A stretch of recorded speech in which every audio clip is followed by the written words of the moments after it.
umbrella of EduDevs, headed by Mrs. Devyani Kapoor, who herself is a thought leader. And she's given us this platform to decode NEP bit by bit and understand how important it is to have the school leaders deliberate on such important topics, which will make us, which go a long way in making each one of us a better educator. Over to you, ma'am. Oh, have we started, or I thought it was just No, a very informal, I thought that we were... So let's 2 more minutes, we go live. Yes. Yeah, So, I will 2 be more introducing minutes for you to interact. Yeah.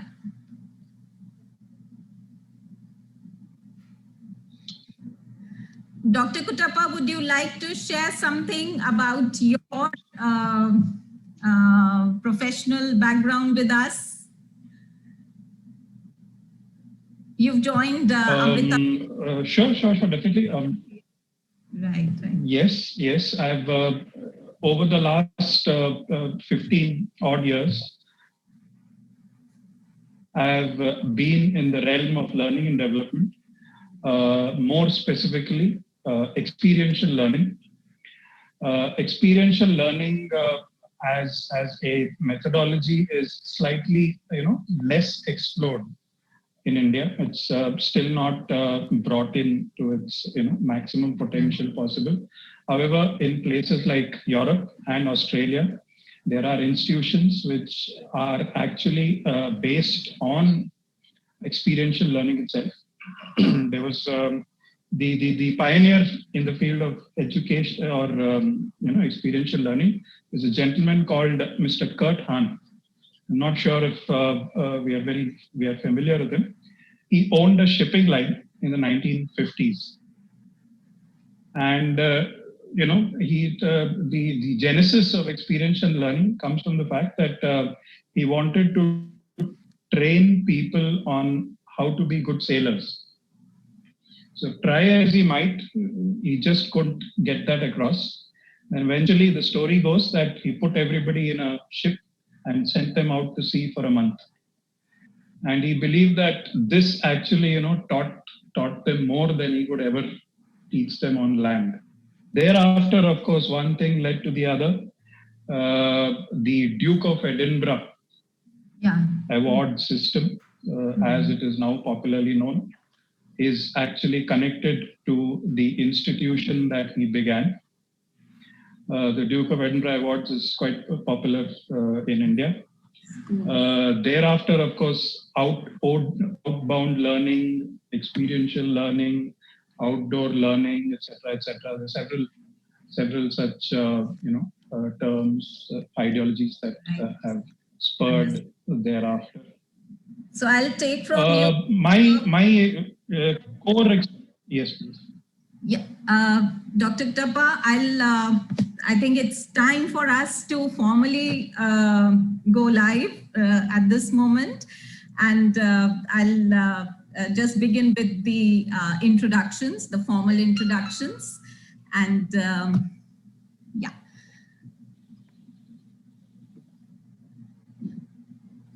So good evening, everyone. Welcome to the 8th episode of web series Decoding NEP 2020, brought to you by EduDev's School of Inspired Teaching and Learning in association with Amrita Vishwa Vidyapeetham University.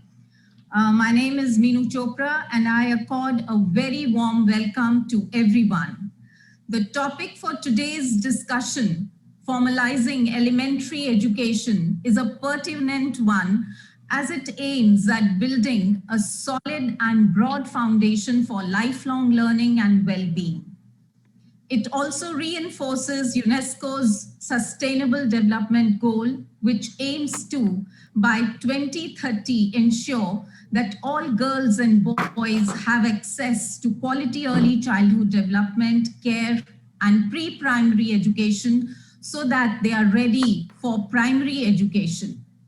I take this opportunity to introduce the illustrious panelists who are luminaries from the field of education. Our first panelist, Ms. Nisha Bhakar, entered the world of education at a time when traditional ideologues in education were being questioned. Her understanding of curriculum and pedagogy across national and international boards and hands-on approach towards child development and education helped her design customized solutions for every classroom. She has worked with reputed education ecosystems and successfully founded and grown schools. She was the member of the core team of the Sarva Shiksha Abhiyan led by NCERT Reading Cell. Ms. Bhakar was awarded the Best Educationist Award in the year 2012, as well as Asia's Best Educational Leader Award for 2019. We are honored to have you on board. Welcome, Ms. Bhakar. Thank you so much. Our next panelist is Dr. Shaurya Kuttappa, who is presently working with Amrita Vishwa Vidyapeetham. Dr. Shaurya is passionate about personal development and effectiveness and provides insights for strategic and operational aspects of change management, learning, and development. He is an analytical and conceptual thinker and enjoys experimenting with different forms of learning methodologies.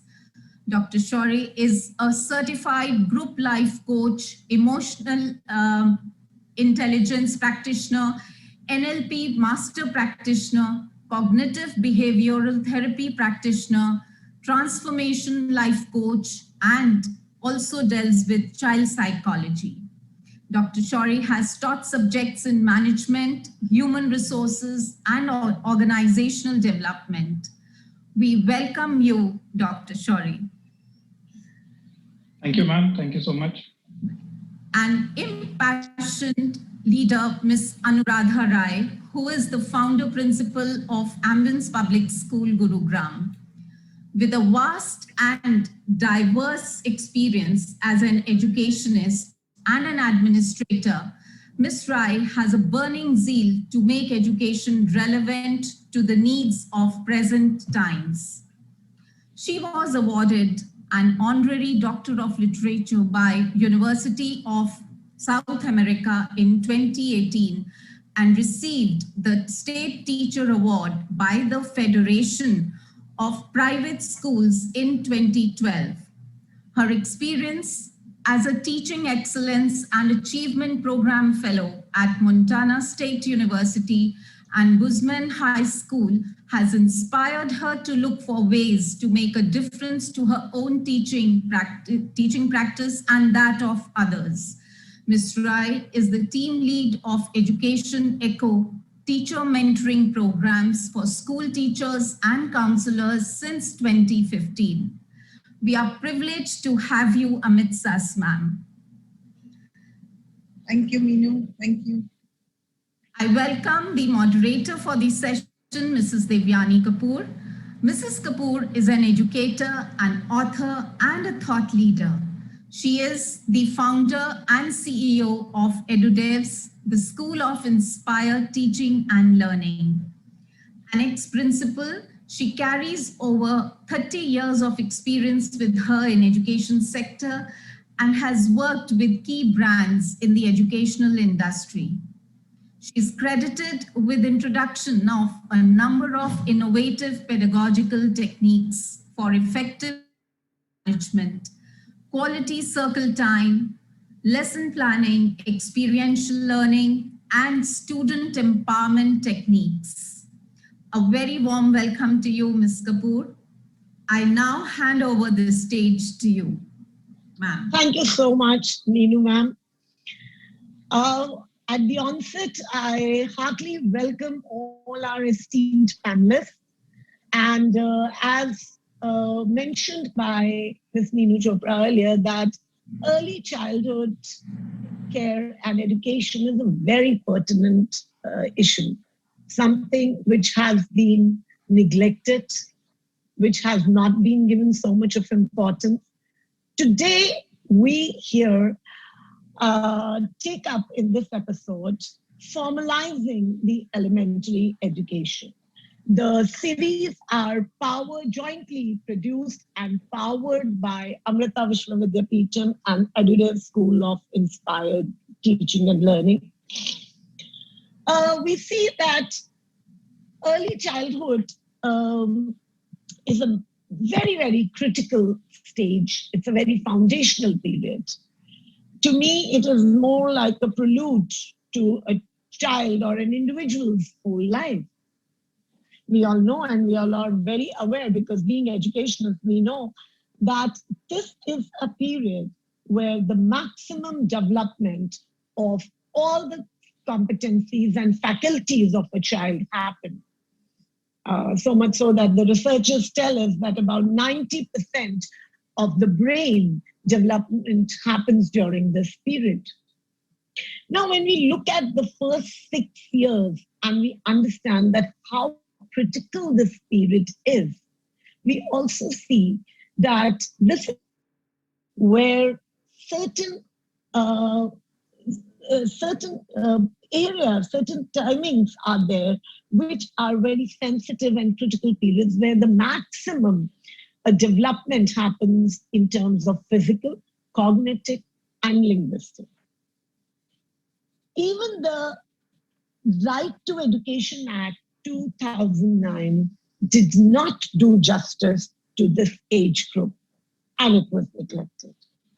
The crowning glory of the National Education Policy 2020 lies in its bringing the ECC to the center stage and understanding and giving it a status of equalizer, because this is going to form the edifice for the entire individual's existence.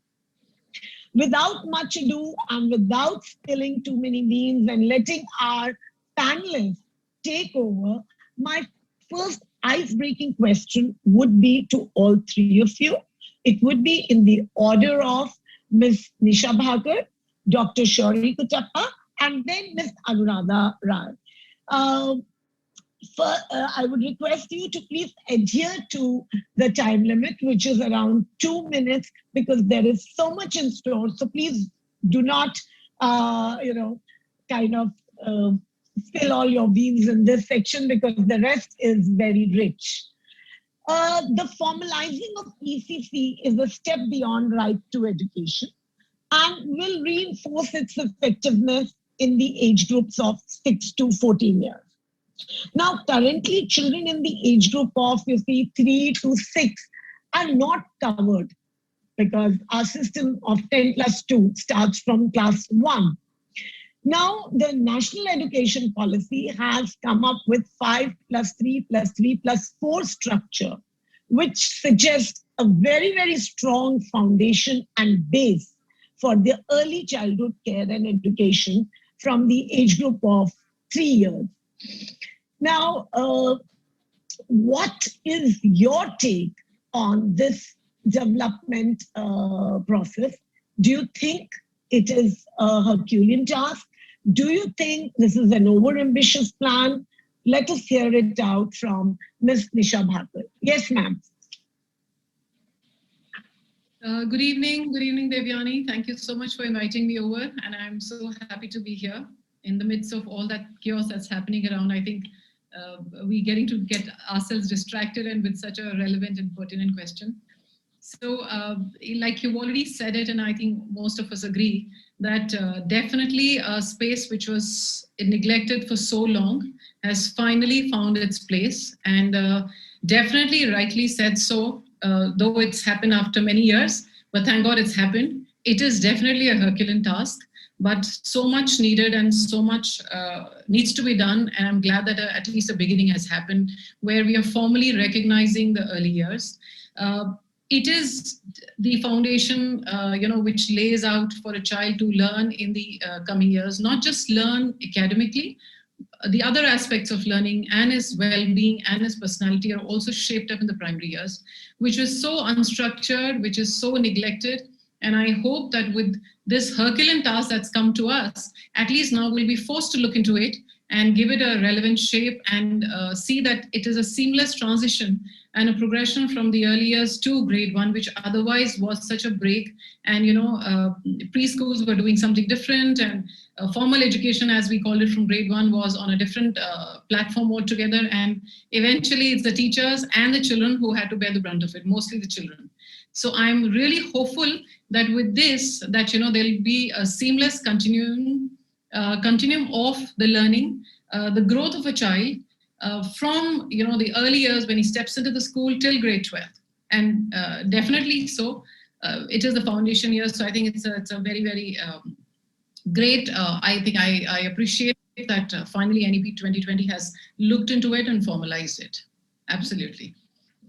Thank you so much, Ms. Barker. That was really insightful, and let's see in the following time span that how we kind of create and deliberate upon creating a structure which would be very, very robust, and which would be which would give a shape to the vision that the policymakers have come up with in the form of national education policy.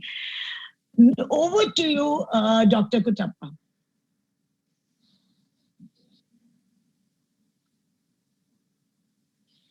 Thank you, ma'am. Again, happy to be here. Thank you for having me on the panel. My thoughts on early education. I think when we read the SDGs of the UN, specifically SDG number 4, and then once we have read that, then we reread the NEP. I mean, I'm just taking Ms. Nisha's definition and trying to extend it. Maybe not just age 3. Maybe this is now 0 to Sir, your voice is cracking. Your voice is cracking. If you could just little adjust yourself. So, audible now? Hello? Yes, you are audible, but the voice is cracking. May I request Ms. Anuradha to finish? I'll just readjust my internet and log in again. All right. So over to you, Ms. Anuradha. If you could take up this till the time Ms. Kuttappa is readjusting his. Thank you, Devyani. And I could agree with both of you, also with Nisha. And as already said, that almost 85% of your brain development happens by the time, age 6. And that time period we are losing out because children are coming to us after, say, 3+ or 4+. And, because that foundational literacy hasn't happened, those foundational skills haven't been developed, that gap remains over the years. And that, in fact, research shows that gap can never be filled. And if you recall, the ACER results year after year, they are so disturbing. A grade 8 child is not able to read text of grade 2. And same thing is about numeracy. And so, whatever, extra scaffolding you do, whatever else you do in the later years, that gap will never be filled. So I think it is the most important thing that has happened. It's like, path breaking, kind of vision, I would say. Of course, the catch is, how do we kind of, make it happen, so to say. So the vision is, absolutely spot on. But then now the thing is how to make it happen. And as I think Mr. Kuttappa or Dr. Kuttappa was saying, that it is absolutely aligned to the, SDGs, and, education is also a social determinant of health. And, ensuring that we have, that early childhood, care and, education for our young children, I think is of primary importance. So I think it's a way forward, I would say. Thank you so much, Ms. Anuradha, for your insights that yes, this effort and this policy feature is definitely, with its emphasis on numeracy and foundational numeracy and literacy, will definitely bring a lot of change, because something which we had never even thought of prior to this. So let us hear out what Dr. Kuttappa has to say on this. What is his first reaction to the incorporation of ECC as at the center stage of National Education Policy 2020? Yes, Dr. Kuttappa.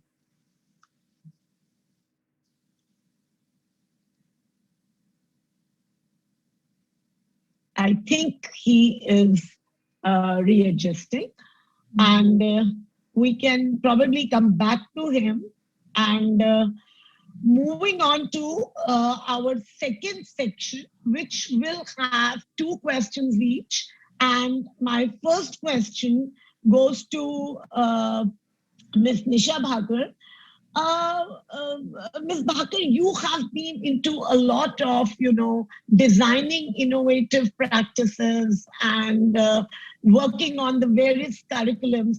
But when we look at the reality, I was just reading that in India, there is hardly any discussion or research about, how to teach reading, writing to the young children, barring, I'm again and again stressing, barring the 2% or the 3% of the very, very progressive institutions, which are the, feather in the crowns of each city, as I say.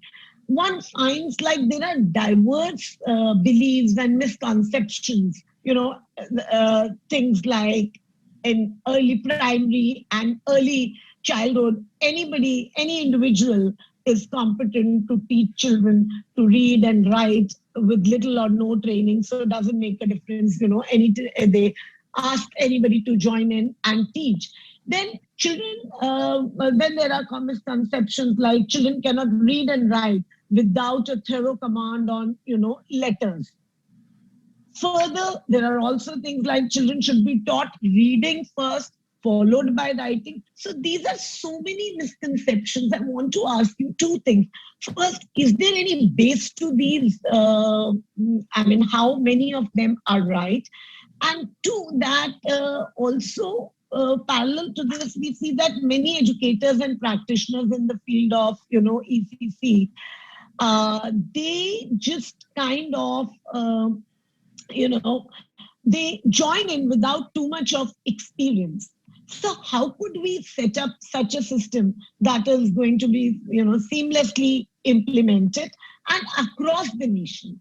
And also considering that we have a big chunk of population in tier 2 cities, in rural areas.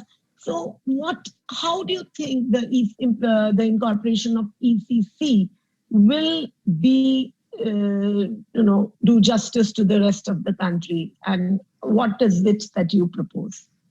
Yes, sir. So how much time are you giving me for this? I can talk.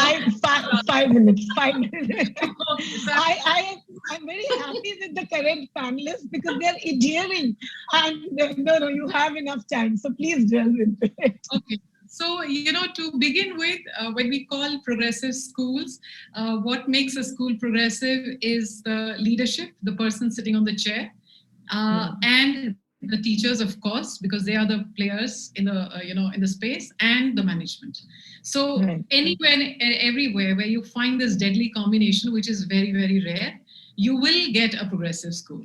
So, and I'm saying this with confidence because I have, been fortunate to lead such schools in metro cities, the so-called elite schools and premier schools, and my last project, which was in a 3-tier city, a very small town, where we did the similar kind of thing, and it fabulously worked. And I was extremely nervous that I wasn't sure whether it work or not. And the teacher who was leading the pre-primary school is a local teacher from that particular area, from a 3-tier city. So obviously, probably she doesn't have that exposure, but she did it. So I think when you say that, what am I proposing? Very simply, it's no rocket science. Principals will have to move out of their chairs in the offices, and they'll have to be more involved into the classrooms. They're not admin people, but unfortunately, our understanding or the understanding of the managements is also that they're looking at admin people. Admin is set, it's not dynamic, it's fixed, and there are only day-to-day certain issues which can be handled if you have a team of effective and efficient people. So if the SOPs and everything is done well and people are trained, it doesn't take long for them to run the show. Now, the role of the principal has to be inside the classroom, because she needs to be guiding people, she needs to be hand-holding people, she needs to be identifying the talent in the school, because she is not somebody who knows it all. So if you're not going out to the classroom, you restrict yourself by just what you hear or what you see, and you assume about a teacher's capability. When you sit through the classroom is when you realize what their strengths are, what their where can they be leveraged, how can they contribute towards the school, because every time you can't get a trainer from outside, all managements will not give you that budgets, and every time a trainer is not even available also. There is a dearth of good trainers. Let's understand that as well. So there is enough talent inside your classroom, and there is enough research. So there is enough material, but schools are not reading. So there has to be a reading culture with the schools, not just for the children, for the teachers as well. The teachers will have to get down to read the research, talk about it, discuss about it, go back and implement it, and see what's working and what's not working. Now that journey has to be there, and managements have to be, hand-holding them. They need to also be there in the process of while the school is evolving, so that they understand it from the core, not just sitting on the periphery. And when I was trying to do it, my son was in the primary grades. Now, of course, he's a 22-year-old boy, but he was in nursery and KG when I was trying this out, and I would come back and try it out on him. And I saw that the theory was working, because we are always told that these are things written in the books, but they don't work. But we actually saw it working. We would come back. Certain things didn't work. A lot of things worked as well. And especially for language, there is no one set format. It has to be a blend of various things. So just only phonics can't help, only whole language approach can't help. It has to be a blend to take children forward. And for that, I think there's enough already researched and done, and a school in itself can bring about a change, provided, like what I said, they're willing to learn, they're willing to be vulnerable, they're willing to be exposed, and the principals are okay with the fact that even I don't have an answer, let's all figure it out. Because I have realized in my entire career that I think I've had a set of amazing teachers who were very regular teachers, but they were amazing when given an opportunity to go make a mistake, come back, talk, and let's figure it out. Mathematics, of course, it's more structured, it's more hierarchical. So it's, if you get the trajectory right, and you're with the right trainer, and I've been fortunate with that, you get it right. But with language, there's a lot that one has to keep trying, because there are multiple entry points and there are multiple ways of doing XYZ. So if that happens, then I think a lot of your problems are solved. And we've always, at least in my schools, I've always made sure that my managements have agreed to paying my pre-primary teachers as well as they pay any grade 8th or 9th class teacher. There's been no differentiation in their salary structures at all. For the simple fact that if a teacher in the pre-primary classes till grade 2, and I would also say till grade 3 is not great, then the teachers are definitely going to struggle. And then the whole blame game starts, and then you can keep blaming, but nothing works. And eventually, parents get stressed, the child gets stressed, and the teacher obviously is stressed. And no principal wants a bad school. So the best is you focus on those, train those teachers right, handhold them, let them design the curriculum. When teachers start designing the curriculum, they are able to see where are the gaps. When they start making the teaching learning material, they are able to see where the gaps are, and they implement it well. So that has worked for me. And I think if it's worked for somebody like me who is not, I consider myself as average, I'm sure there are very, very, very intelligent principals that we have who have amazing exposures and amazing managements. I think it can happen anywhere. It can really happen. Yeah. Yeah, thank you so much, Ms. Barker, because this is something, you've hit the bullseye actually. And you've actually, put the entire creation of a structure there. Instead of designing big roadmaps or blueprints, it is the principles to handhold their educators, and come up with an internal model and plan. And a lot has been put for R&D. Something I know because you come from a mindset, and I completely resonate with you, because heritage was all about R&D, and that's how we used to come up with a plan. But yes, few things you mentioned is amazing. That one, that principals and headmistresses will have to take the lead. The teachers will have to look at all the resources, because there is no dearth for any resources. A lot of R&D will have to happen, because yes, this is important, because we can't have one model applicable to, because there are differences in the socio-economic backgrounds, there are differences in the way children, the children come from, the educators come from. And considering that you just said that you function in a tier 3 city as well, so I'm sure this is a model which all our viewers can take it seriously and start thinking about that. Yes, this is a plan which we all can adhere to. Thank you so much. Over to is Dr. Kutappa here now? He's here. Yeah. Yes, please. Hello. Hello. Yeah. Yes. Hello. Yeah, Is it better now? Yes, much better. Yeah.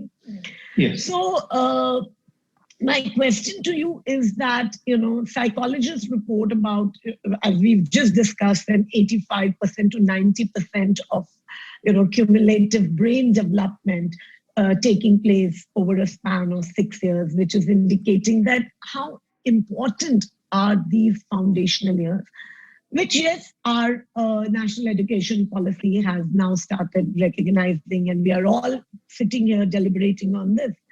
Now, the foundational stage of education, therefore, should focus on teaching in a play-based and activity-based. And I remember you just few minutes back were talking a lot about, experiential pedagogical approaches.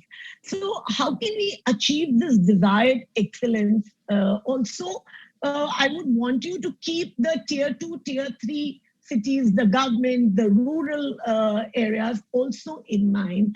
And could you suggest some specific ways, easy, applicable, which does not allow too much of expenditure to be put in development of resources, something which is very easy for the educators to implement? If you could come up with some of these, ways and enlighten all of our viewers.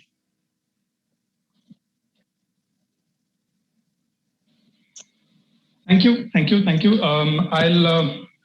I'll just take a leaf from what Miss Nisha was just talking about. Very interesting. Where one is your statistics saying 85% or 90% of the brain, etc., and so on. And the other side of it, there was some input on resources, financial resources, equating salaries, etc. So I'm just trying to connect something here. On one side, we say that 90% of the brain develops between, up to the age of 6. I'm just thinking back, onto the expense involved in my education from up to age 18. I'm thinking of the, expenses in education, cousins, a general household. How much do they spend on the education of the child? Now, my question is, how much of that expenditure that I do actually goes in that 90% of the time? Sadly, 95% of the expenses that we incur on a daily basis, the end consumer, the parents, the father and mother, 90% of the expenses that they incur on their children is on education, which is after 8-9 years. All the expense that a family, that the end consumer is spending, is actually from 5th standard, 7th standard, 10th standard, tuitions, 12th standard, tuitions. Come to college, you need donations. I don't know. I'm not trying to say that the system is flawed or anything, but even if you're looking at as a business, this thing, aren't our resources going in the wrong place? If I look at the education system in the US, or if I look at the education system as defined in the Canada, where you have your, registered early education practitioners, etc. You take out the budgets from there, have a look at the budget. See, the percentage is not so skewed as it is in a country like, if you look at the education up to 6 years, um, you look at the expense mentality of the end consumers, and yeah, we have to save, even the insurance, child insurance plans, etc. talk about saving for when the child is 20 years old. So that's one thing, maybe how one thing that needs to come into play, and I hope the national education policy will also integrate this in some form. I haven't seen any lines in it in this regard. Other thing that I would like to connect, and I think more relevant to what you asked me to address, is on what is actually developing in this first 0 to 6 years. I'm extending 3 to 0. I'm just taking it back a little. I'm assuming early education also includes the that part of it until 6. See, from a psychological, or from a all the research writings, and I'm not going to go into a lot of research, but I'm just going to give you the meat. A lot of this talks that says that the self concept, this term is very little understood even in adulthood. But they say the child's self is done and developed by the time the child is 6 or 8 years old. By the time, translated what it means to you and me, by the time my child was in second standard or in third standard, his or her self concept is already developed. Self concept with respect to the child, self concept with respect to the way it interacts with the environment. Now, this I don't know if we can take this lightly, or how serious is this when it comes to any parent who's having a child and needs to start worrying, thinking about an appropriate development plan. The other aspect which you wished me to connect on is how is it presently in India, and I'll connect this to our Anganwadis. Right. Now, on one side, you have established that the child's self-concept is actually developing in that period. And I think we have all experienced, everybody here knows how an Anganwadi functions. There is a set routine, there is a schedule, there is a qualified, people around who run the functions. And just then, when I visited an Anganwadi, I went into the back door. I went into the, to the administration, etc. One factor which very starkly came across is they have 24 registers to be maintained in an Anganwadi. 24 registers. Who has to do it? It is that same qualified person that we have sent there to look after the children, who has to take out time and enter 24 registers. Registers, death register, births registers, I can, attendance register, staff attendance, food distribution registers, ration records, beneficiaries, donations records, birth control, pregnant women, what are the things they have, medical distribution, pregnant women, development of pregnant women, register, vaccination records, visitors records, okay, work done record, adult girls register, medicine register, monthly programs register. I mean, I'm not going to read out all the 24 registers, but if I were to sit open and close these registers on a basis, I'm afraid I have no time left for anything else. And as a result, what's happening is these qualified staff that we have are forced to devote more energy into this. And at the end of the day, who are monitoring the children for most of the time that they're there? It is the helpers. And sadly, the helpers themselves are, a victim of their own emotions. Right. Their emotions, what happens in their household, where they come from, etc. That in some form then gets translated onto the children who are there. So if you sit down and have a conversation with the actual college staff that are there in the Anganwadis, and you ask them, okay, forget all this, on a person-to-person basis, how much time do you actually spend with the children? The average is half an hour a day. Right. The average, yeah. So when I say the average, there are days when it's less than 30 minutes also. So now here is one side where we said finances, 90% of the development happens here. What are we doing with these statistics? If 90% of the development is happening here, where are we connecting? Where are we putting our resources? It is not, the development, you need to understand self-concept to actually understand what this is. And I can give you a very simple example. There was a friend of mine, or there's this incident which I heard somewhere. I can't recall where, but I'll give you the meat of it.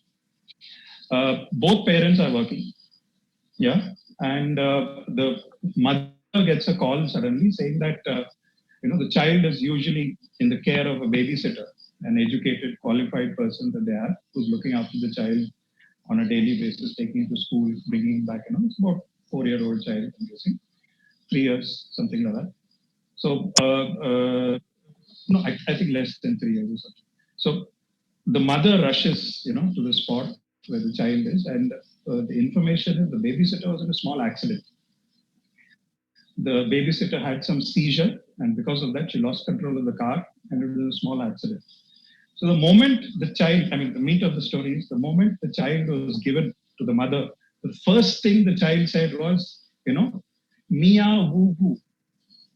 And the child kept repeating that, Mia woo woo, Mia woo woo, Mia woo woo. Now, to any one of us, to a layman, to a person who's, probably not understood the state of the child in those years, they're like, yeah, woo woo, oh, you start playing with the child. But in that one phrase, the child has actually communicated everything to the mother. Mia is, the child's short form for Mega, the babysitter's name. Woo Woo is the ambulance that took her. So, in that one short phrase, the child is actually telling the mother that an ambulance came and took away my babysitter, and the child has been without somebody whom the child knows for all this while.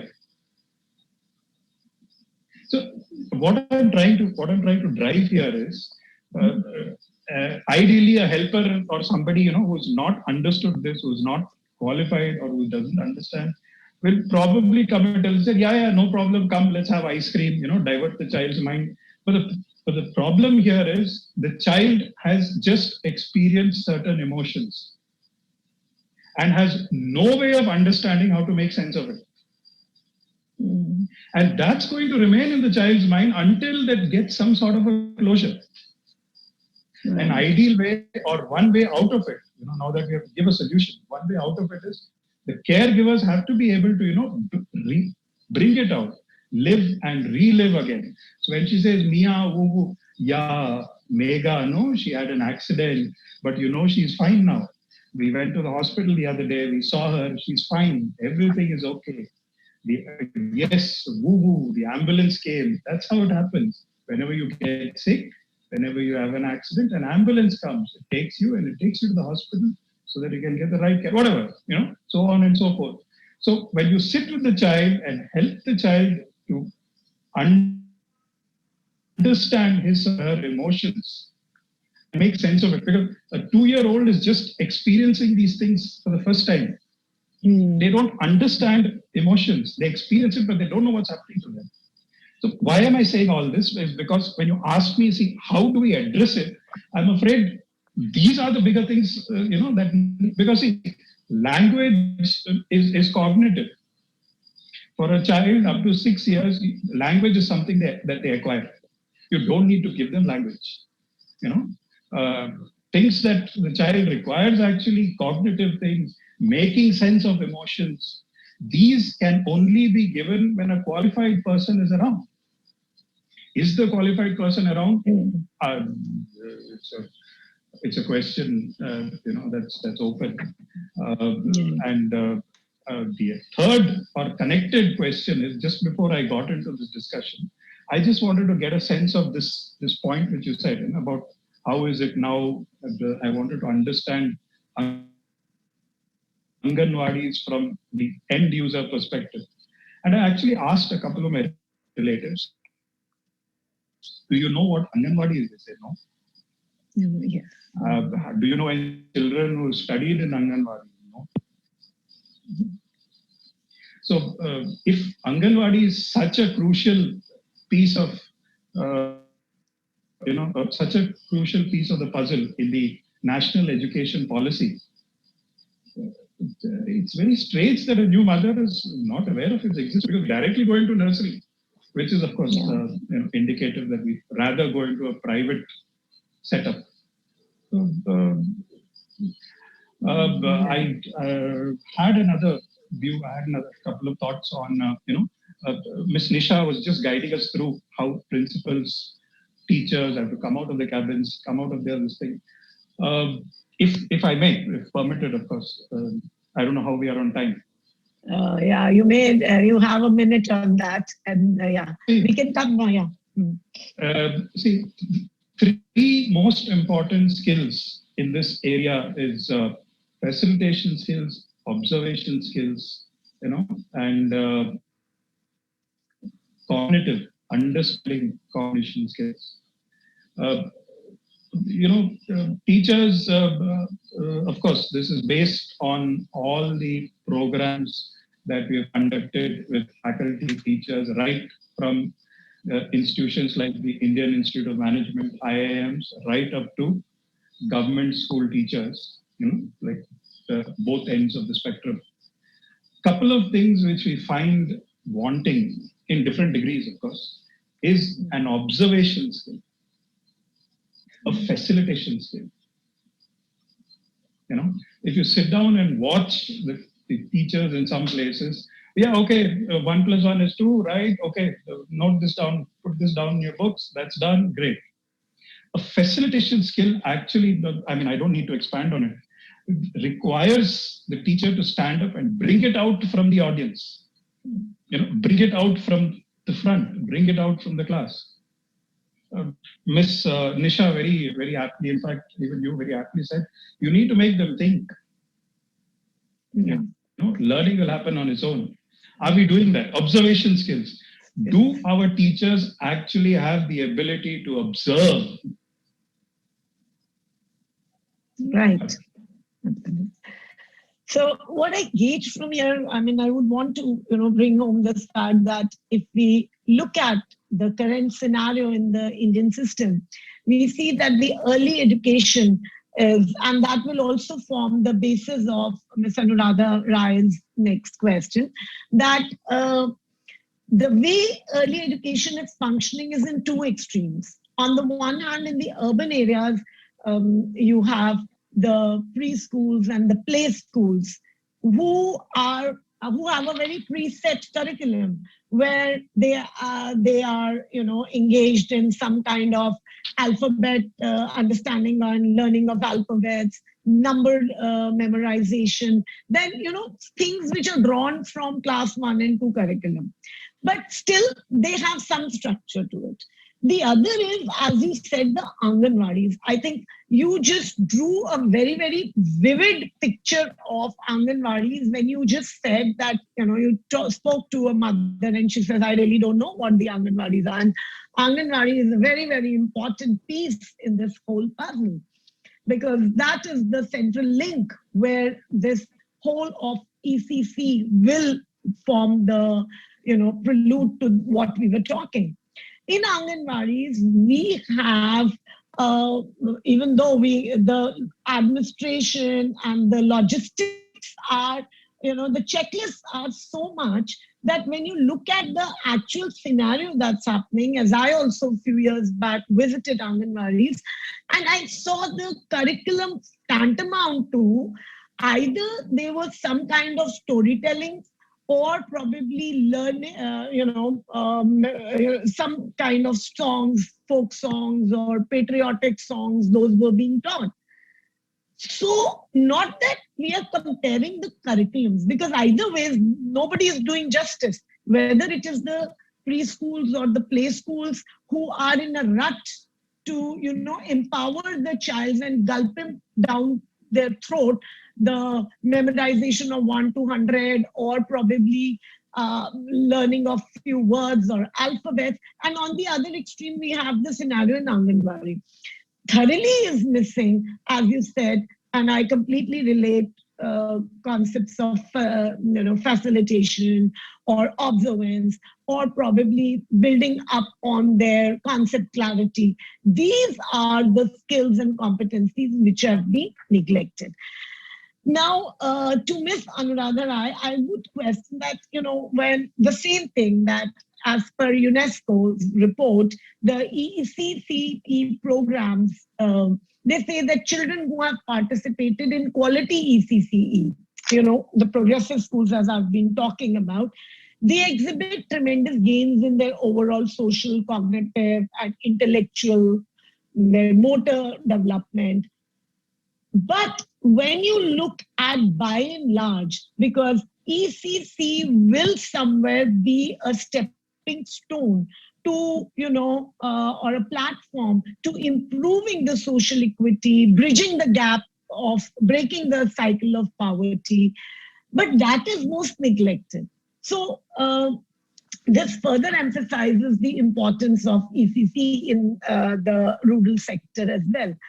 How do you think, what tenets should form, the basis of benchmarking a formal system? Because we've been now, I think Dr. Kuttappa was also deliberating on this. I have been talking about, but we would really want to know that what would be that benchmarking a formal system which converges, one, between the urban and the rural areas, and two, that it is not just about 100% attendance, or about, that this child A knows 1 to 100, or child B knows the tables, or child C knows. It's not about that. It's about the development, the basic development of the cognitive, intellectual, motor, physical skills. So where could this benchmarking happen? Over to you, Ms. Anuradha. Thank you so much. I just want to take a step back and, for a minute, so what is the purpose of education? So if I were to look at it, it is threefold. So the first one is human development, or, you're teaching a child skills to, grow up, and, teaching how to deal, when they grow up. So that is one of the main purposes, actually. Apart from that, screening and sorting is also a purpose, which actually we are doing in India. If you look at it, when Dr. Chaudhary was also talking, we are doing more of screening and sorting. Okay, who are good, who can go to IITs, who are, not so they are not so good, things like that. And the third is, of course, identity formation. So when we are talking about, say, early childhood care, and, we are talking about foundational literacy and foundational numeracy, and apart from that, other skills, so it's not just this part, it is everything else, as you said, the socio-emotional, development, and, being able to express themselves, negotiate, critical thinking, problem solving, all that is part of that, early childhood care. And if we were to look at, so reading is an acquired skill. It doesn't come naturally like anything else, so it has to be taught explicitly. So in light of all this, I just want to kind of share with you, when we are talking about Anganwadi workers. So these are, grade 10 or 12, past, local kind of people who have been tasked with this thing. And actually they try and do their best. And what Dr. Chaudhary was saying, and I agree with him, and there's a lot of research.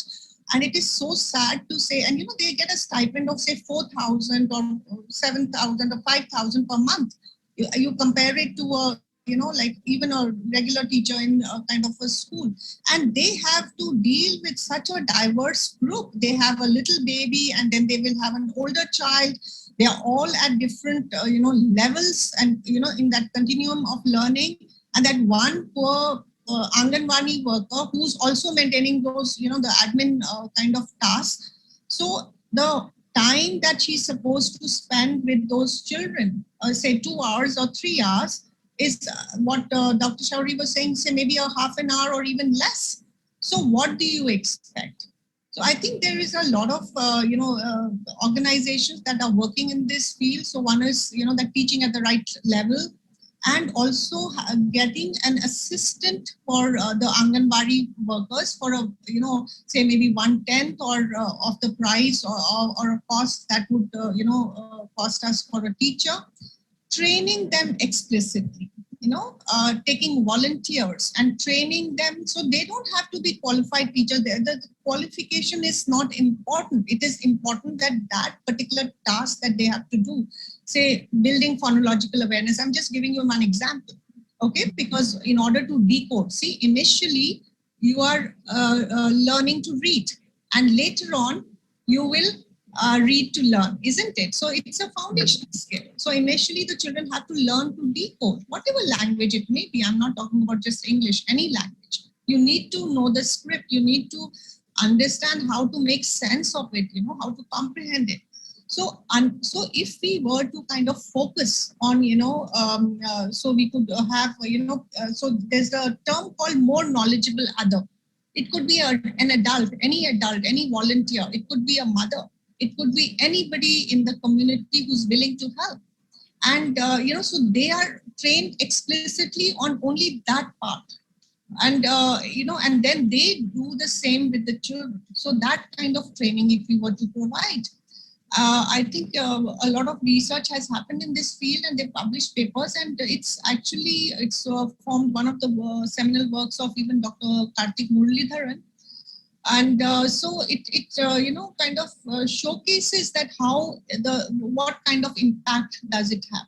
So I think you see, we have to also understand India is a very huge country, and so I would look at it like right now it's a policy that it's the government has, and it on paper it looks very good. Okay, the plan wise it looks very good. Of course, the implementation has to also be as strong. And I think for that, what we need to understand is that a one-off training never kind of helps, because see, how do we learn? Any behavior change, how does it happen? So the first step in any behavior change is what we call the acquisition of knowledge or best practices. Okay, you learned about something. Okay, this is something new that I learned. And the second, but that will not change your behavior. You know it in your head, but you may not be able to, it won't automatically come into your behavior. The second step, when you're convinced, it becomes a procedural. So you adapt some of those techniques into your own practice, teaching practice or learning practice or whatever. And the third part is what is we call automaticity. Because in a classroom situation, or any situation where you're dealing with children, you don't have the luxury to think, okay, what did that theory say and what did I learn in that? And then you have to respond like this. It has to be an automatic response. So that spontaneity to come into your behavior takes time. And it cannot be done through one onboarding process or, say a yearly training or something like that. It has to be a regular ongoing mentorship. And in that, one part is the, acquiring the new knowledge or best practices, but a more important part would be discussing problems or challenges or cases, because adults learn through, their experiences. And for me, as you said, you talked about urban and rural, and, it's such a big, huge thing. So if I were to talking to a Anganwadi worker and giving them all some fancy kind of technique, it doesn't work for them. They will say, and I've had this experience, when we worked with some schools in government school teachers, and they told me that, ma'am, you tell me, you are talking, this looks very good. I have a classroom of, I have a class group of 90 children, and somebody's 8 years old and somebody's 4 years old, and so many of them, and they don't have books, and so he came up with so many issues and problems. And he said, you tell me how to solve this. I mean, forget what you are saying, that okay, you can do this and you can do that. How do you do this? So you see, case space. So when we engaged and we brainstormed about it, we talked about this thing, that can we do group learning, can we do peer tutoring, can we do divide them into groups and all that. So that is how they got engaged. That okay, this is in my context. This is solving a problem for me. So what we need to do when we do mentoring and training, of our capacity building of our staff, it has to be an ongoing process where they have a kind of a hub team that is constantly, like say maybe once a month they meet up, or maybe twice a month they meet up for, a fixed time, and discuss that, okay, okay, last time we learned this, I tried it, and, I'm having this problem and I'm not able to do it. So not just from the, the mentor, they are learning from each other, and somebody else will say, well, I tried it and it worked for me. Okay, what did you do? So you are creating a community of practitioners who are learning from each other. I think that would be a great way, a great place to start, rather than, having these isolated kind of, trainings. And because you see, even if all of us, you go for a training, or you go for a webinar, or you go for a workshop, and you get so excited and you say that, okay, I'm going to implement. But when you come back and you see the ground reality, and within the next day your enthusiasm is 50%, and the 2 days later you say, just chuck it, whatever I was doing was fine. However, when you are actually, on a regular basis, and that is what we do in the ECHO program also, that when you meet, on a regular basis, you have someone, you have a team, and you have a community of practitioners who are discussing these and problem solving. As Nisha said, that, I cannot give you solution. There is no panacea. There is no one solution, because India is like a huge, continent. And, every, what is happening in one place will not apply to another. So they will have to find their own answers in context. However, there would be people who can kind of gently nudge them, mentor them, handhold, and say that we are there, and, this is one way. Oh, you're doing a great job. Maybe you could try this. Things like that. So I think that would be a way forward. In fact, I would not want you to not answer. I would want to bring Ms. Nisha Thakur also to this, because this is most important and this is the biggest challenge. So I would want you both to jointly address this particular issue of training the educators, because Nisha, I would want you also to participate in this, that we all know that the teachers in the play school or the teachers in the pre-primary classes are those, who have just done their +2 and did training or Montessori training ranging anywhere between 6 months to a year. And then without having any practical knowledge, they are just thrown into the classrooms, right? So isn't it too much to be expected out of them? Do we have any system? Here we are talking, what you're saying is completely right. And what Nisha also said was right, that, the principals have to take the lead, and they will. And then you said, okay, we have these webinars, we have these workshops where we enter and we, get into the mold where we are energized. But the moment we come back to our classroom realities, we again succumb to those challenges, right? So jointly, I would want even Ms. Nisha, you to address this, that introducing and consolidating, it's very fancy to talk about foundational literacy and numeracy, which the national education policy is so much stressing. What is our preparedness? And then what is the road you're suggesting? Because you are suggesting that, yes, principals to take the lead, you need to, fall back upon the already existing resources. But then here, when we are sitting, we want to come up with a very, very foolproof solution that, okay, you both jointly give us, this is what we feel. Considering that, number one, these educators are, they don't have too much of experience.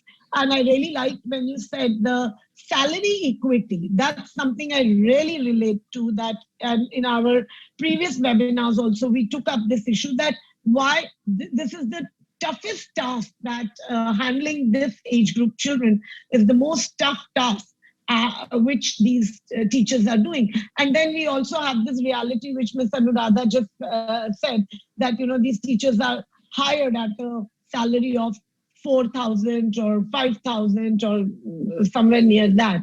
So probably first I'll ask you, Ms. Nisha, and then I'll again move on to Ms. Rai. Yes, Nisha, what would you have to say on that? And we would like to have a foolproof solution to it today. Well, you're expecting a lot from me. I'm not that experienced, but I'll try my best from what little I know. So first is that, I've also done the B.Eds and the trainings and all of that. We got to understand that I've had team of BLA teachers, that is Bachelor of Elementary Education. That's the 4-year training program, which is done by the University of Delhi. And fabulous teachers, but they have also had similar struggles even after being trained in the best of the theories and the trainers when they actually get down into the classrooms. So let's first understand that, even a fresher, and my experience has been, unfortunately, with certain boards, we are stuck with certain qualifications. But let's say when I was doing the Cambridge School in Hyderabad, they don't ask you for any B.Eds and all. And freshers, new teachers who were not even teachers when they jumped into, and when they got the right hand holding and when they had the right intent to learn and do it, they were magical in the classrooms. So I've had those amazing experiences. So my belief comes from there. So one is that these trainings are not really, those certificates are not really required. I don't know why we made it mandatory, and it needs to be removed. No matter how many years of training. So we are also saying a 1-year BA. Thank you, Mrs. Anuradha. I thought I'm going to get beaten up for this. So one is that, the BA hasn't helped me. I haven't seen it helping anybody. The 4-year Bachelor of Elementary Education, the teachers are still struggling. Then where is the solution? The solution is the classroom. So when the teacher gets into the classroom is where her training starts. Now the point is, how is the management and how is the teacher herself going to use her time and the opportunity given to her? So one is the money aspect. Definitely, I agree. We're not here for charity. At least I strongly disagree with the fact that schools should not make profits. They need to make profits, but they also need to give it back to the society. So if that is because if everybody is earning profits, even teachers and principals and managements have to earn profits. But yes, they need to be justified. So let's say the salaries are taken care of because that's not something in my domain. The government will decide or the managements will decide. The other is how hungry is the teacher to learn. So I have realized that in spite of the salaries being okay, there are some teachers who really jump into it when you show them that teaching is exciting. Teaching is very boring, and I'm one example of that. Never wanted to be a teacher. I was fortunate to get into a school where these things happen, and now I love the space so much that every day is so new. And even today, I sit through all the training programs and all the workshops that happen for my school or for any other school, because there is never an end to it. So there is no end to a training, like Mrs. Anuradha was also stating, that you see a teacher faces struggles every day in the classroom.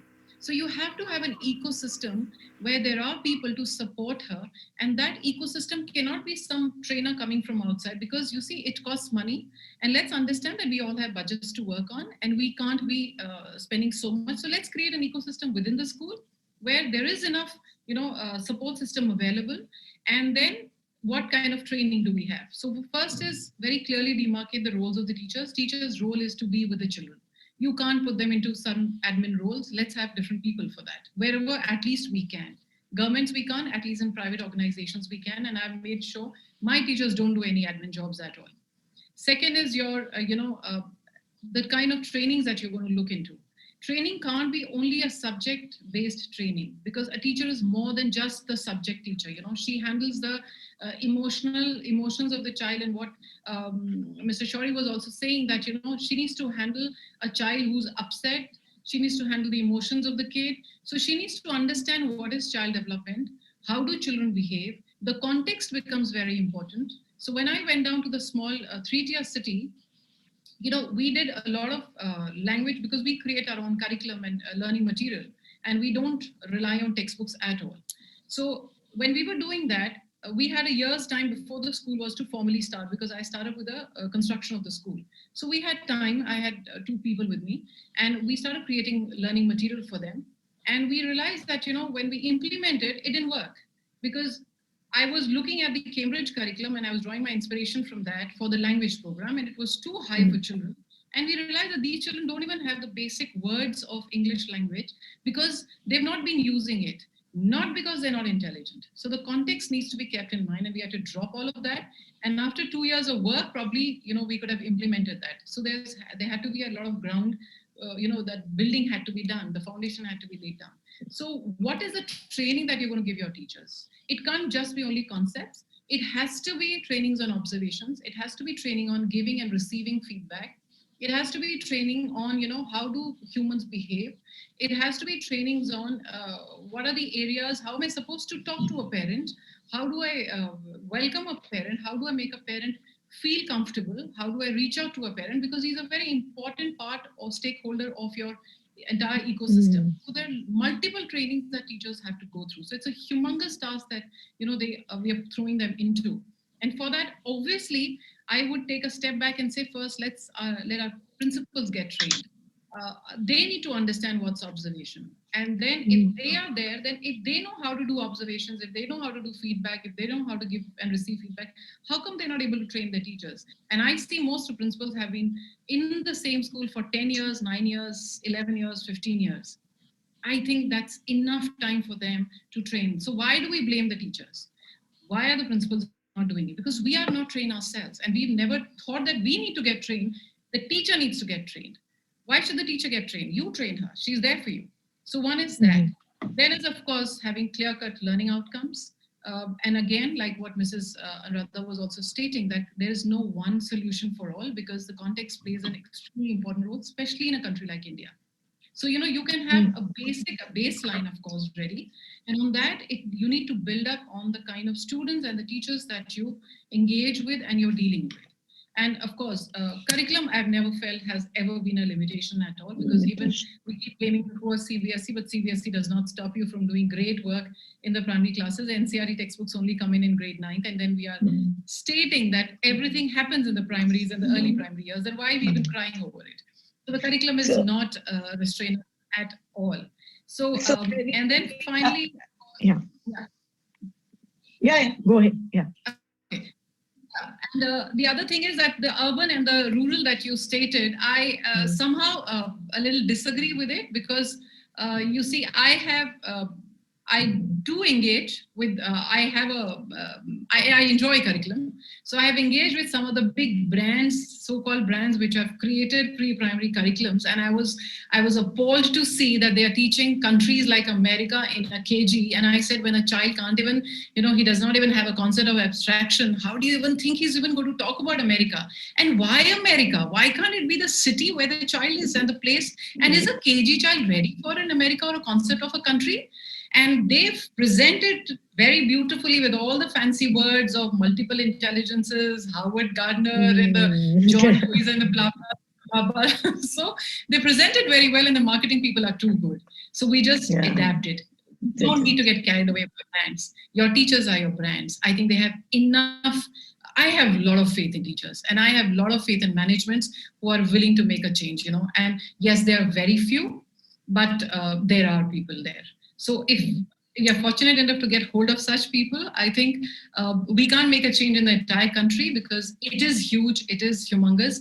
But in my own ecosystem, the school that I lead, the class that I work in, if that change happens, imagine I'm going to be impacting so many children.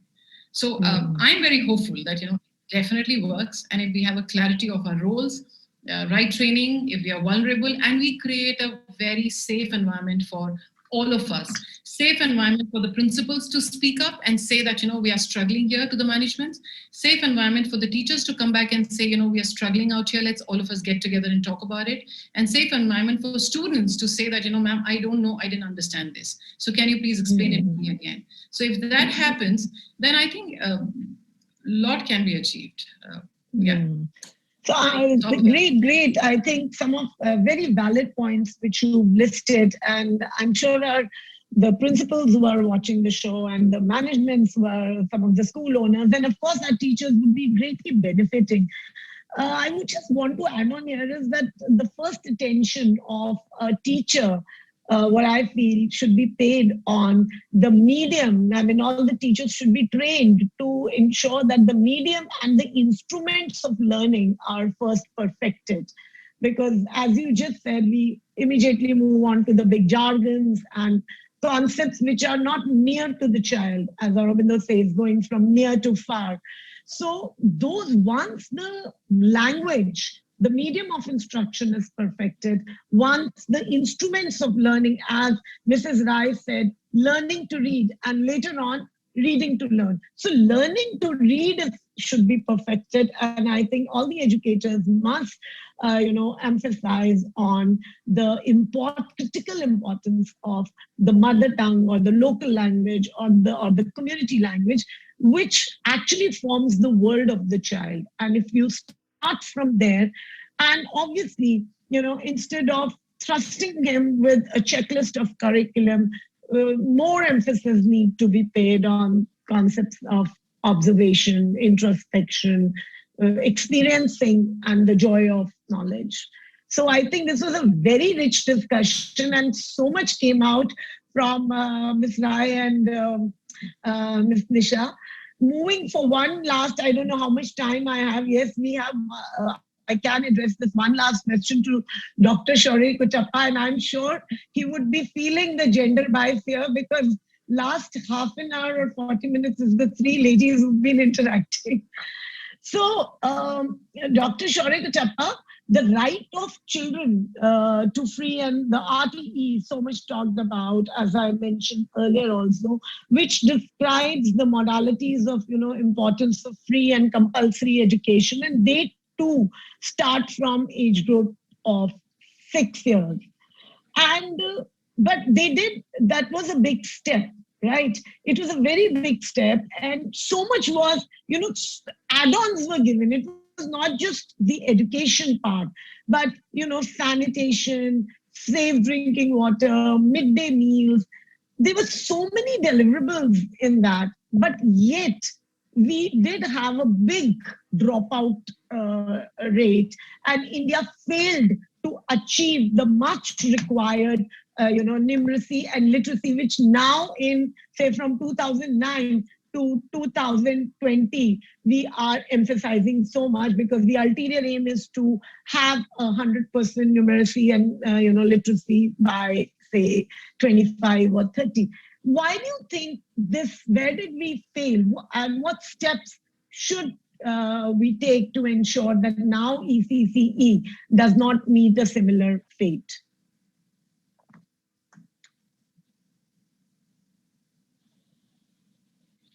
See, I think the answer is two words. One, a deeper understanding, and two, reflection skills.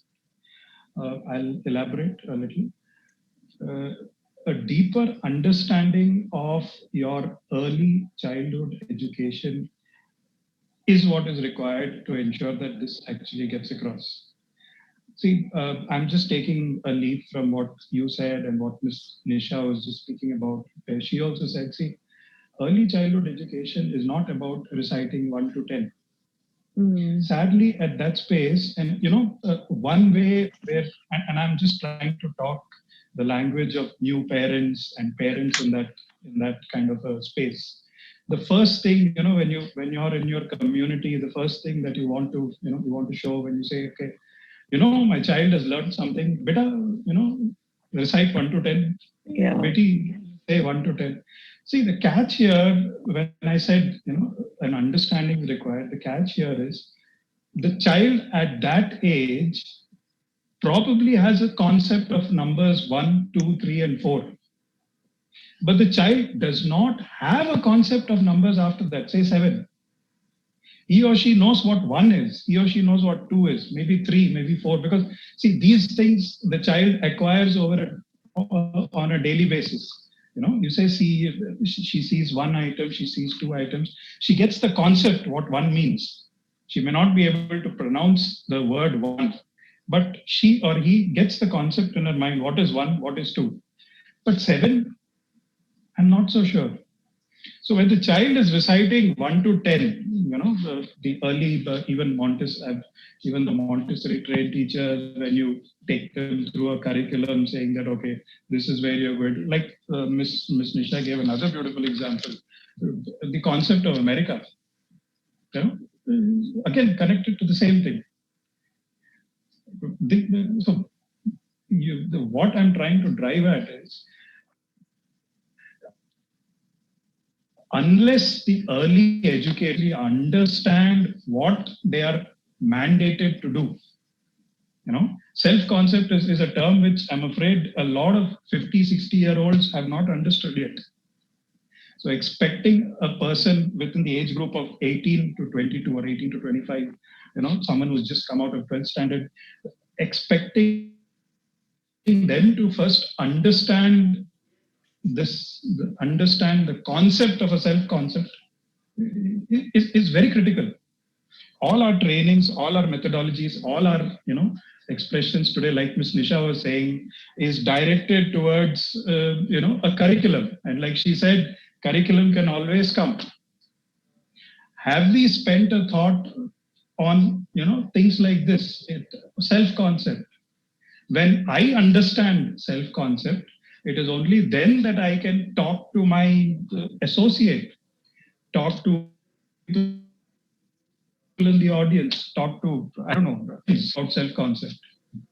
And then comes the third stage of actually interacting with a 3-year-old, 2-year-old child on self-concept and helping him or her develop self-concept. See, the Cambridge educators, they believe that I completely agree with Ms. Nisha, where there are a lot, these certifications don't actually count. See, there are a lot of people in that age group who can deliver magic, as she said. Where is the difference? The difference is that the people have, these men and women have reflection skills. They are able, like what Ms. Nisha said, they are able to observe, they are able to give feedback.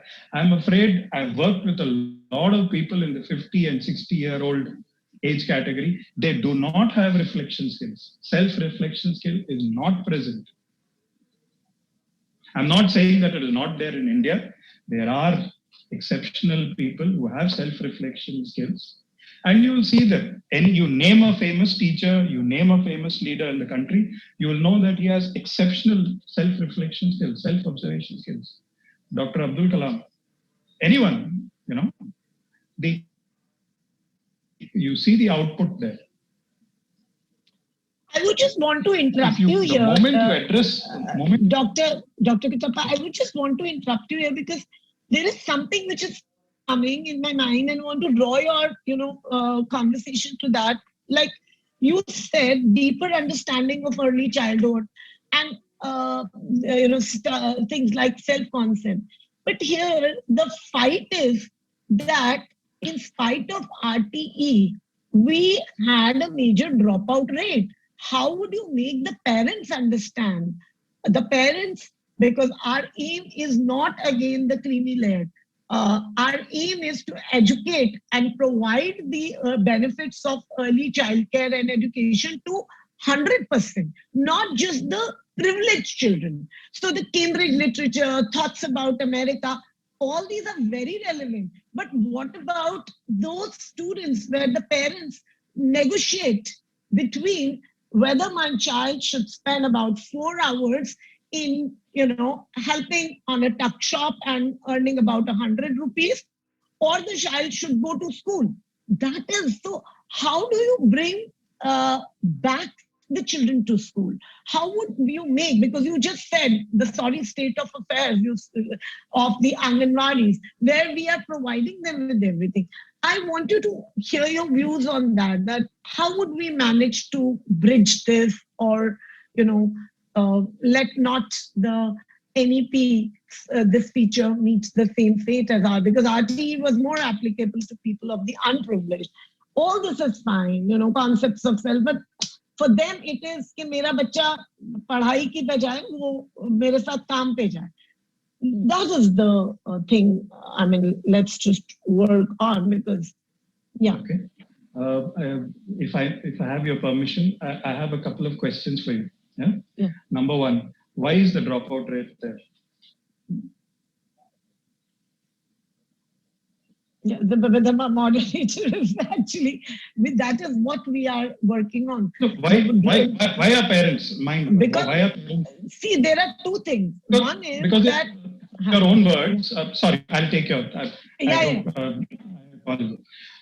From your own words, the reason there is a dropout is because they don't see value. They see more value in the child, the tuck shop example. They see more value there rather than the child going to, rather than child spending the time somewhere else. Now, supposing I went and told the same parents that Dr. Abdul Kalam is going to be spending 4 hours with your child, do you think I'll be able to increase the rate? Maybe for of course, assuming that the parent. Assuming that the parent knows who Dr. Kalam is. Yes, that is my question. That we are assuming the parent knows who Dr. Kalam is. Will I be able to sway them, or will I be able to increase the rate? I will. So the question is, I cannot bring back Dr. Kalam from heaven. How can I create a Dr. Kalam equivalent in all of my Anganwadis? Right. And it's not rocket science. Once an adult knows how to reflect, he or she will be able to address feedback, he or she will be able to address observation, he or she will be able to look at the curriculum, tweak it and say, look, I don't need things like, the explaining what America is somewhere else. He or she will be able to comprehend, mixed with the understanding of how a brain develops in the early child. He or she will be able to comprehend that the child does not understand 7. The child has a concept of 4. The child has a concept of 1. Let me help the child to grasp the concept of 7, in whatever forms, instruments, tools for learning, etc.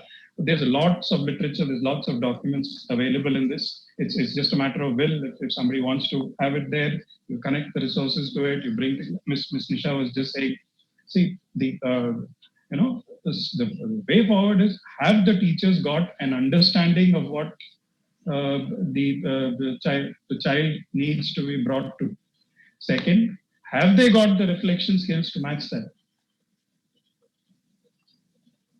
So the moment you have these two things in place, automatically the value will get translated to your end user, which at present is a child who is 3 years old, 4 years old, 5 years old. And thereafter will get transferred to the parent.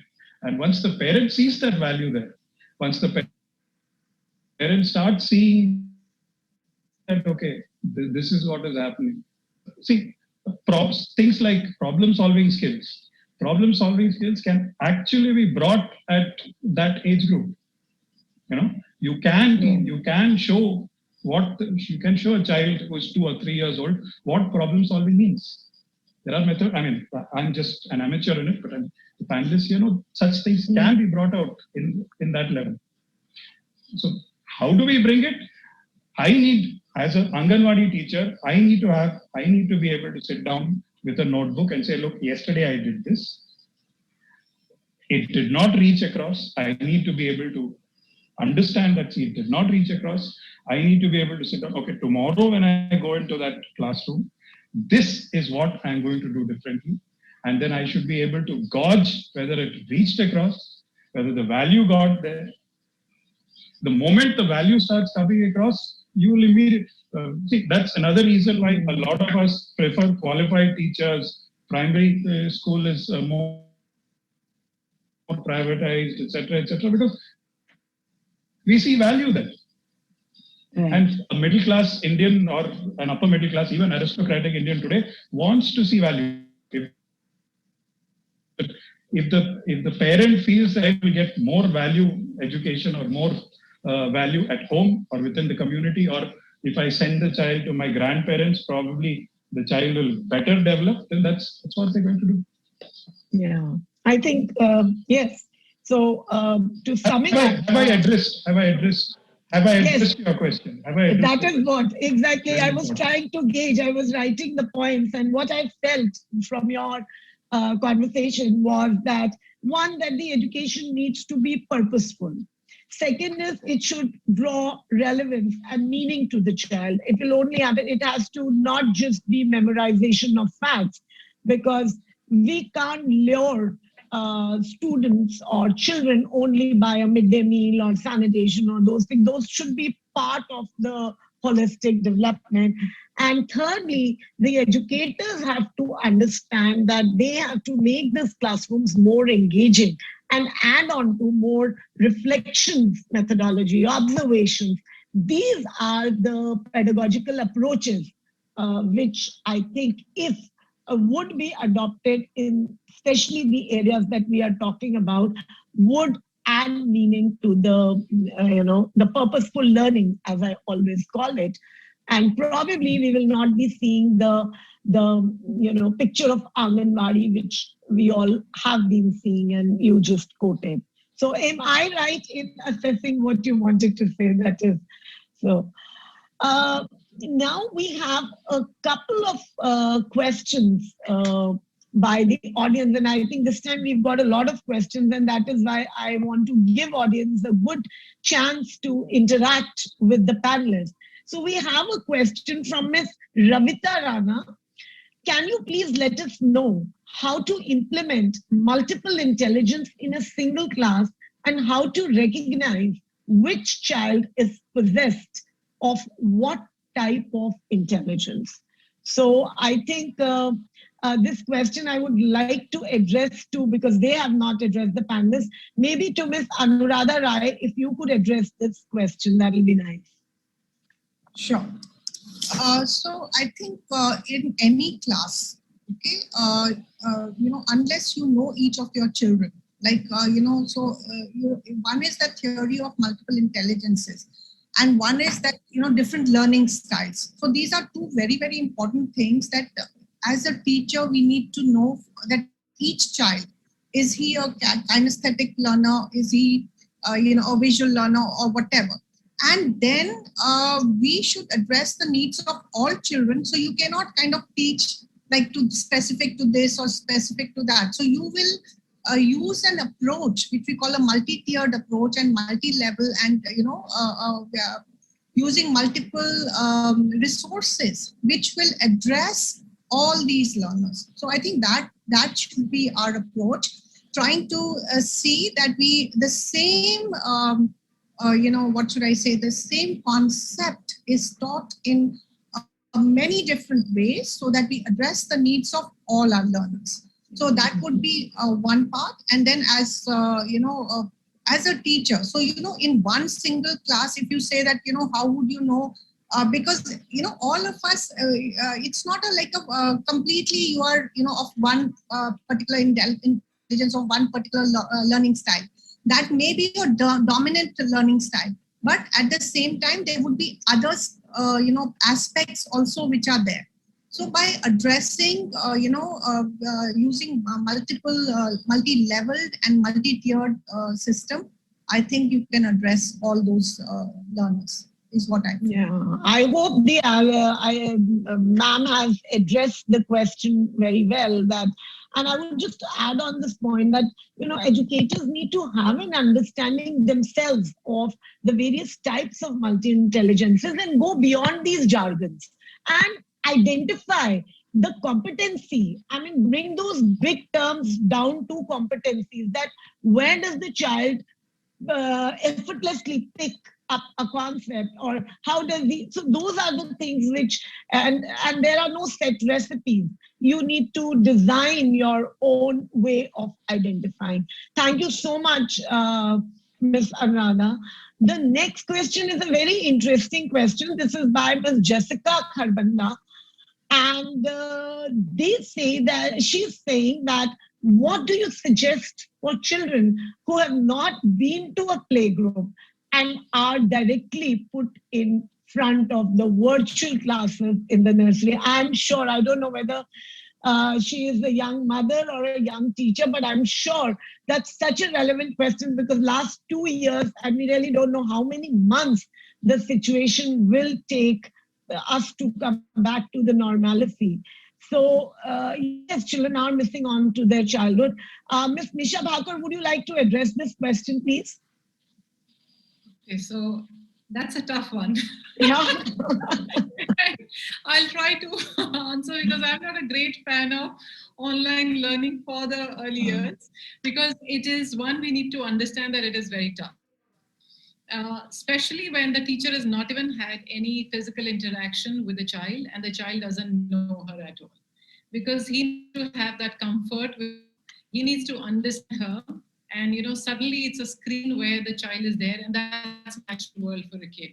So the teacher will have to be a little less ambitious about reaching out because I know teachers get very upset that I'm not able to reach out to the child, so probably I'm not doing a great job. So one, she needs to understand that, and the parent also needs to understand this because there are children who have now entered into nursery and they've not met the teacher physically at all, and you see the teacher has no understanding of the kid because with the screen time in front, there's only so much that you can understand and learn about a kid. And a kid is much more than that, especially the early years where they love to move around. You watch them move around, you watch them play around, you watch them talk, you watch them touch, feel. So all that experience is lost. So I think, like what we were doing in the school, we were not doing any kind of formal teaching at all. And we had told the parents that we will not be doing it. All that we were doing was a lot of storytelling sessions. We were using different kinds of, ways to reach out to children, even in storytelling. There were certain videos that we were downloading from the net. There were times when teachers were making some, puppets and all, and they were narrating, and teachers who are really great at narration because with the online platform again the teacher is also restricted, she can't use her complete potential, so it has to be really somebody who's great at storytelling. So there was a lot of storytelling sessions happening, there were a lot of rhymes happening, there were a lot of yoga happening, jumping around happening, and that's how we limited the connect between the teacher and the child.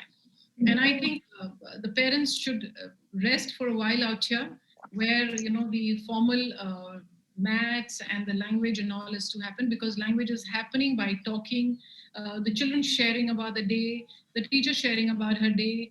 You're talking about a character of the story, you're talking about a story, you're talking about different emotions and feelings that the child must have gone through during the day, giving them a time to talk.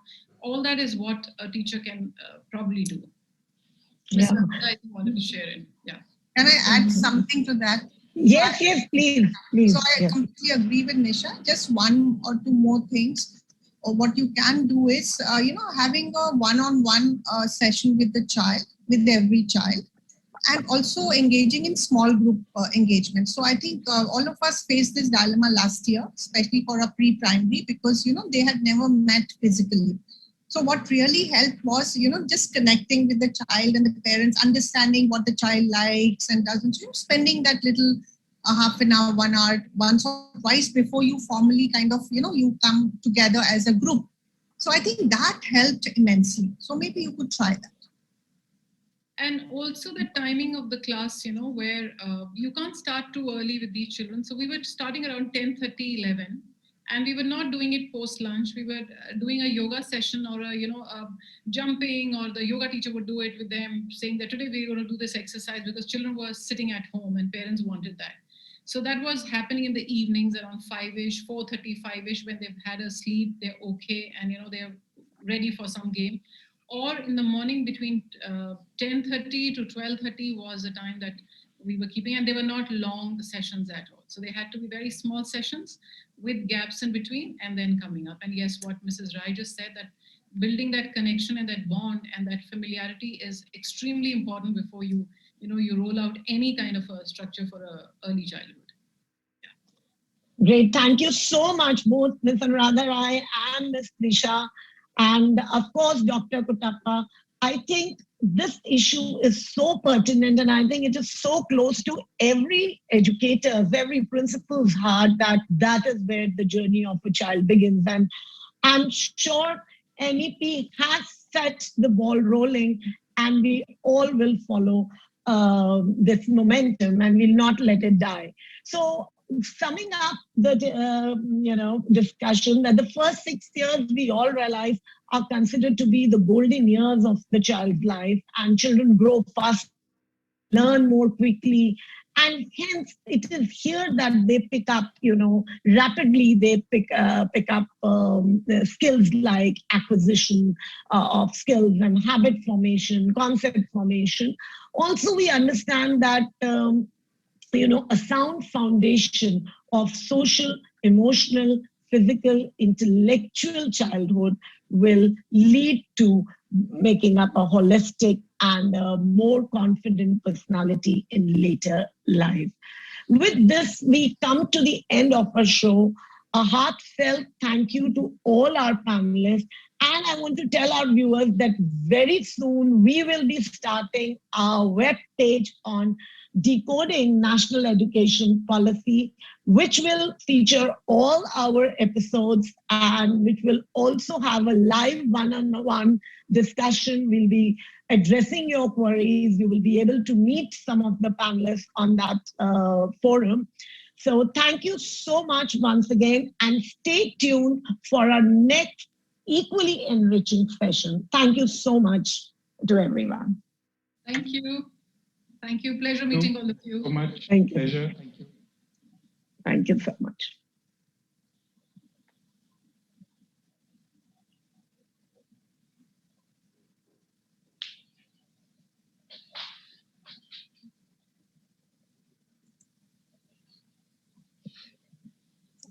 Thank you, everyone. We will be ending the meeting now.